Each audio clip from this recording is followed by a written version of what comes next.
Hello and welcome to this Thursday edition of the World Report with me, Arjun Mahendran. Let's take a look at what's making headlines around the world. Kazakhstan's Deputy Prime Minister has said the cause of the Azerbaijan Airlines plane crash cannot be established just yet, and the incident is far from conclusion. While Azerbaijani President Ilham Aliyev has said that a criminal case has been brought over the passenger plane crash. Azerbaijan Airlines plane en route from Baku to Grozny crashed near Kazakhstan's Aktau airport on Wednesday. Now, the flight carrying 62 passengers and 5 crew members was forced into an emergency landing. According to the latest reports, 32 people have survived, while at least 38 have lost their lives. Qəzanın səbəbləri bizə bəllidir. Müxtəlif versiyalar var. Hələ ki bu barədə hesab edirəm ki danışmaq tezdir. Tam araşdırılmalıdır. Məsələ Baş Prokurorluq tərəfindən cinayət işi açılmışdır və Azərbaycan ictimaiyyəti təbii olaraq həm komissiyanın işinin nəticələri ilə, həm cinayət işinin gedişatı ilə bağlı müntəzəm olaraq məlumatlandırılacaq. Japan Airlines has said its systems have returned to normalcy, with same-day ticket sales resuming after a cyber attack delayed some domestic and international flights. The airlines was hit by a cyber attack that caused delays to some domestic and international flights. The attacks began at 7:24 a.m. local time and affected the company's internal and external systems. Now, the company said it temporarily shut down a router that was causing system malfunctions and also suspended ticket sales for flights departing on Thursday. Pakistan's jailed former Prime Minister Imran Khan has nominated SIC chief Sahibzada Mohammad Hamid Raza as the spokesperson of his party's committee. Raza will negotiate Khan's release with Shehbaz Sharif-led Pakistan government. Imran Khan has put forth the demands of his party and has said if the government agrees, he will postpone the civil disobedient movement announced earlier. On the other hand, US President-elect Donald Trump's incoming envoy for special missions, Richard Grenell, has called for the release of Imran Khan, who is detained on charges of corruption in Pakistan. Over in West Asia, Hamas and Israel are trading blame over their failure to conclude a ceasefire agreement despite progress reported by both sides in the past days. Now, Hamas says that the occupation has set new conditions related to withdrawal, ceasefire, prisoners, and the return of the displaced, which has delayed reaching the agreement that was available. While Israeli Prime Minister Benjamin Netanyahu has accused the group of going back on understandings that were already reached. Listen in. נכון, יישאר בידי צה"ל. צה"ל יוכל לפעול בכל דרך על מנת להסיר איומים, למנוע מנהור, למנוע תשתיות טרור, למנוע התארגנות מחבלים וניסיון לפגוע במדינת ישראל או בחיילי צה"ל. According to Syria's new rebel-led authorities, 14 Interior Ministry personnel have been killed and 10 injured in a quote-unquote ambush by forces loyal to ousted President Bashar al-Assad in the west of the country. They say the fighting took place near the Mediterranean port of Tartus. Reports say the security forces were ambushed as they tried to arrest a former officer in connection to his role at the notorious Setnaya prison. Russia attacked Ukraine's energy systems and some cities with cruise and ballistic missiles plus drones on Wednesday. Ukraine's President Volodymyr Zelensky has said that the attack was quote-unquote inhuman on Christmas Day. Nearly 3 years into the war, the strikes wounded at least 6 people in the northwestern city of Kharkiv and killed 1 in the region of Dnipropetrovsk. South Korea's main opposition party has said it will introduce a bill to impeach acting President Han Duck-soo on Thursday and hold a vote on Friday. Now, this move that could deepen the country's constitutional crisis was triggered by a short-lived martial law. The opposition Democratic Party had threatened to impeach Han if he did not immediately appoint 3 justices to fill the vacancies at the Constitutional Court. Parliament voted in favor of 3 nominees on Thursday, but they have yet to be formally appointed by Han.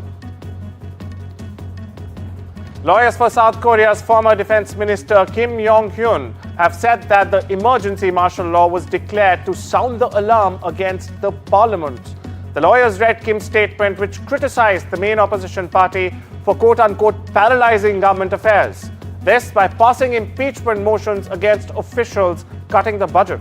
The statement also argued that South Korea's President Yoon Suk-yeol has the right to declare emergency martial law, just as it is the opposition party's right to impeach government officials and cut budgets.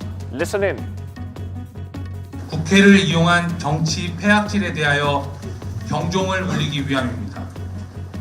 다수당의 횡포로 당 대표의 형사 책임을 면하고자 방탄 국회를 열고 22차례에 걸쳐 탄핵을 발의하고 급기야 예산을 폐지하여 국정을 없애려는 시도를 해대는 국회를 이용한 정치 폐악질에 대하여 경종을 울리기 위함입니다. 이같이 국정을 마비시키고 식물 대통령으로 만들고자 하는 정당을 국민을 위한 정당이라고 볼 수는 없습니다. Taiwan's defense ministry has warned of serious impact to security after opposition parties passed laws that would require a cut in defense spending of $2.4 billion. Now, this comes at a time when the island is facing elevated threats from Beijing. Taiwan's opposition parties, which hold a majority in parliament, last week passed a legislation to shift spending from the central government to local municipalities. This move has strongly been contested by the ruling Democratic Progressive Party and thousands of protesters. Talks between China and Japan's foreign ministers in Beijing have paved the way for Japan to host China's foreign affairs chief next year, and mutual agreement to hold a security dialogue as soon as possible. No details have been given for when the events will take place, however. After a working lunch with Chinese counterpart Wang Yi, Japan's Takeshi Iwaya said both agreed on continued high-level talks, including potentially an economic dialogue during the 2025 visit. A taxicab hit 6 pedestrians in Midtown Manhattan on Wednesday. 2 people, including the 9-year-old boy, were taken to Weill Cornell Medical Center, and 1 person was taken to the Bellevue Hospital. The other 3 people who were hit by the taxi refused medical attention. All were in stable condition.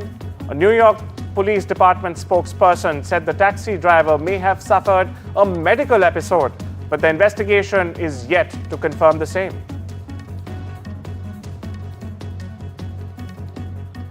The United Airlines has said that a dead body was found in the wheel well of a jetliner after the aircraft landed in the Hawaiian island of Maui on Tuesday afternoon.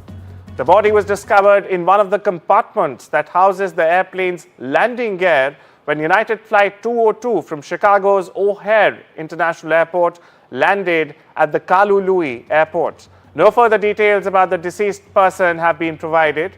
The airline is working with authorities on the investigation. Pope Francis has called for talks between Russia and Ukraine to end the war in his Christmas message. Now, the Pope mentioned the Ukraine conflict directly and called for the boldness needed to open the door to negotiation. Speaking from the central balcony of the St. Peter's Basilica to thousands of faithful in the square below, the Pope said, and I quote, "May the sound of arms be silenced in the war-torn Ukraine." Listen in. Tacciano le armi nella martoriata Ucraina. Si abbia l'audacia di aprire la porta al negoziato e a gesti di dialogo e di incontro per arrivare a una pace giusta e duratura. Tacciano le armi in Medio Oriente, con gli occhi fissi sulla culla di Betlemme. Rivolgo un pensiero alle comunità cristiane in Palestina e in Israele, e in particolare alla cara comunità di Gaza, dove la situazione umanitaria è gravissima. cessi il fuoco, si liberano gli ostaggi e si aiuti la popolazione stremata dalla fame e dalla guerra. Hundreds of university students marched on the streets of Belgrade on Wednesday, protesting against the policies of President Alexander Vučić and his ruling Serbian Progressive Party, whom they blame for a railway disaster last month in which 15 people were killed. The concrete awning of the recently renovated roof of the train station in the northern city of Novi Sad caved in on the 1st of November, killing 14 and injuring at least 3. One of the injured died later. Students are demanding publication of documents relevant to the station renovation and the prosecution of those responsible for the disaster. Dakle, mi danima vidimo da se u medijima javljaju predsjednik Republike i predsjednik Vlade Republike Srbije koji nam odgovaraju kako su zahtjevi ispunjeni i kako uopšte oni imaju neko pravo ili kao da je uopšte neko njih pitao da oni nama ispune zahtjeve. Jedini ko je nadležan u državi Srbiji da ispuni naše zahtjeve jeste tužilaštvo. I mi smo se simbolično upravo zbog toga okupili ispred Republičkog javnog tužilaštva gdje smo im saopštili da nismo zadovoljni rezultatima njihovog rada, gdje im poručujemo kako mi mislimo da treba tužilaštvo da radi svoj posao i zbog toga, kažem vam, mi smo ovdje i bit ćemo ovdje dok naši zahtjevi ne budu ispunjeni. The bald eagle, a symbol of power and strength of the United States for more than 240 years, has finally earned an overdue honor. It's officially become the country's national bird. US President Joe Biden signed into law legislation sent to him by Congress that amends the US code to correct what had long gone unnoticed and designate the bald eagle as the United States national bird. The bald eagle has appeared on the Great Sale of the US, which is used in official documents ever since 1782, when the design was finalized. Wounded journalists in bloodied clothes waited for help on the floor of Haiti's General Hospital after it was attacked by gangs a day before Christmas Day. A local photographer who was inside the hospital in Port-au-Prince on Tuesday recounts his experience during the attack that killed 2 reporters and wounded several others. Photographer Jean Fugain's Regala said he knew the area was dangerous, but like other journalists, he was invited to cover the reopening of the capital's biggest public medical facility. Take a listen. Jean recounts the horror. M'a regardé mur yo kap décalé et donc c'était une mauvaise expérience et quelques minutes après n'a joindre un grand monde, deux grands monde de k'ap vinn joindre nous à l'intérieur k'ap dit oui prend balle bien qui prend balle au niveau poitrine yo, bien qui prend balle au niveau et tête. The United Nations General Assembly has adopted the UN Convention Against Cybercrime, a landmark global treaty in bolstering international cooperation in the fight against such crimes. It has been the first international criminal justice treaty negotiated among UN member states in over 20 years. Now, the statement added that the convention creates an unprecedented platform for collaboration in the exchange of evidence, protection for victims, and prevention, while safeguarding human rights online. Strong storms moved through Houston overnight, heading into Christmas Day, leaving several roads flooded. The rainy roads present a challenge for holiday travel. Approximately 9.1 million people in Texas will travel 50 miles or more from home between the period of the 21st of December to the 1st of January, according to AAA Texas. Out of that number, 93% will likely travel by cars. Video from Hawaii shows the Kilauea, one of the world's most active volcanoes, apparently spewing lava into the air. The eruption of Kilauea volcano on Hawaii's Big Island has stayed within the mountain's summit caldera inside Hawaii Volcanoes National Park. No homes have been threatened. The Hawaiian Volcano Observatory estimated the lava was about 1 meter thick. 1 week after a devastating earthquake rocked Vanuatu, aid organizations are racing to address the increasing need of an estimated 80,000 people affected, many of whom remain displaced and vulnerable. Relief efforts in Vanuatu are underway as aid organizations grapple with the overwhelming need of earthquake victims. The deadly quake forced scores of families to abandon their homes, with many now sleeping in tents or makeshift shelters. Listen in. We know that some of them are just sleeping out in the open, in the tents or tarpaulins. During the daytime, they go to their home, but at nighttime, they don't feel safe to be sleeping at their home. Tourists are heading to Finnish Lapland in the hopes of seeing the famous Northern Lights. The sun is at the maximum phase of its 11-year cycle. Now, this means that the solar surges, or aurora borealis as they are called, are a more frequent sighting on a clear night.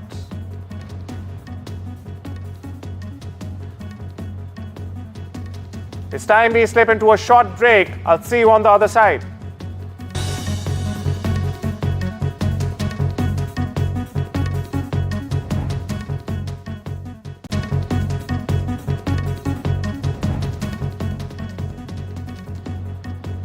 Welcome back. India's state refiners, including Indian Oil Corporation, Bharat Petroleum and Hindustan Petroleum, are exploring Middle Eastern crude options as Russian oil spot supplies dwindle. Refiners are short 8 to 10 million barrels for January loading, citing rising domestic demand in Russia and commitments under the OPEC Pact. Sources say inventory reserves will fill the gap for now, but warn of potential long-term challenges. Asian shares edged up in low-volume holiday trade on Thursday, continuing gains earlier in the week. Now, markets in Hong Kong, Australia and New Zealand remain closed. With Fed Chair Jerome Powell signaling fewer rate cuts next year, US Treasury yields have risen, lifting the dollar and pressuring commodities and gold. Toyota Motors North America has pledged $1 million to President-elect Donald Trump's January 20th inauguration. Toyota matched contributions made by Ford Motors and General Motors. While Ford and GM are also donating vehicles, Toyota will not. The move comes as Trump proposes tariffs on imports from Mexico and Canada, key markets for automakers including Toyota, which manufactures its Tacoma truck in Mexico. Trump is also expected to reverse many of Joe Biden's policies on electric vehicles and emissions. Bangladesh's largest railway Padma Bridge rail link project has officially opened across its entire line to traffic this week.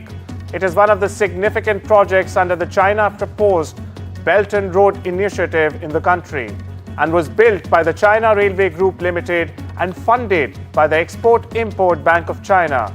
The railway, known locally as the Dream Road, stretches approximately 170 kilometers.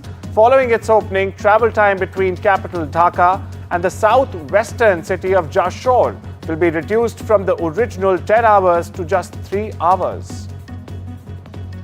Local media is reporting that Iranian authorities have officially lifted the ban on WhatsApp and Google Play Store, signaling a significant shift in the country's internet restrictions. A meeting was convened with the participation of heads of all three branches of the government, ministers and members of the Supreme Council. The discussions were focused on reviewing and adjusting policies surrounding internet governance and restrictions. The council approved changes to the existing internet restrictions. In a new development in big tech, new Vietnamese internet rules require Facebook and TikTok to verify user identities and hand over the data to authorities. Now, critics say this is the latest attack on freedom of expression in the country. Under Decree 147, all tech giants operating in Vietnam must verify users' accounts via their phone numbers or Vietnamese identification numbers and store that information alongside their full name and date of birth. They must provide the data to authorities on request and remove any content the government regards as quote-unquote illegal within 24 hours.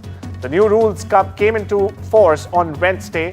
All social media sites had been given 90 days to provide data on the total number of regular visits from Vietnam and the number of regular users per month to authorities.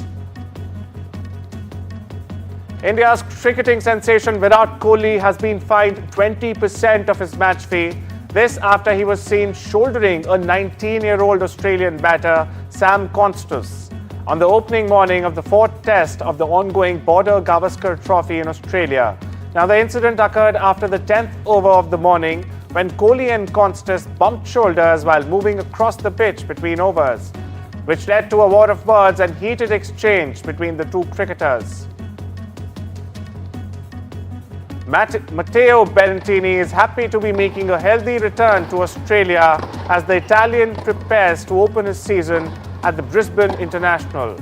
Berrettini, who helped Italy defeat the Netherlands in the Davis Cup final last month, missed last year's Australia swing with injury after hurting his ankle and dropping out of the 2023 US Open in the second round.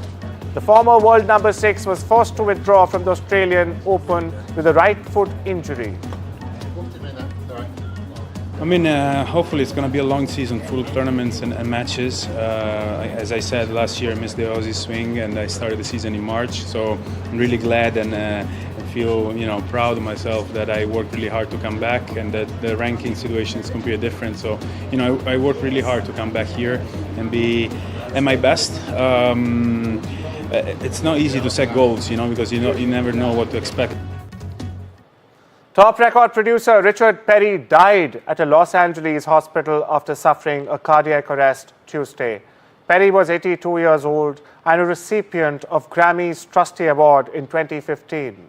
He had a flair for both standards and contemporary sounds. His many successes include Carly Simmons' You're So Vain, Rod Stewart's The Great American Songbook series, and Ringo's Starr album featuring all the 4 Beatles. Well, that's all we have for you today. I'll see you tomorrow. Take care and have a wonderful day.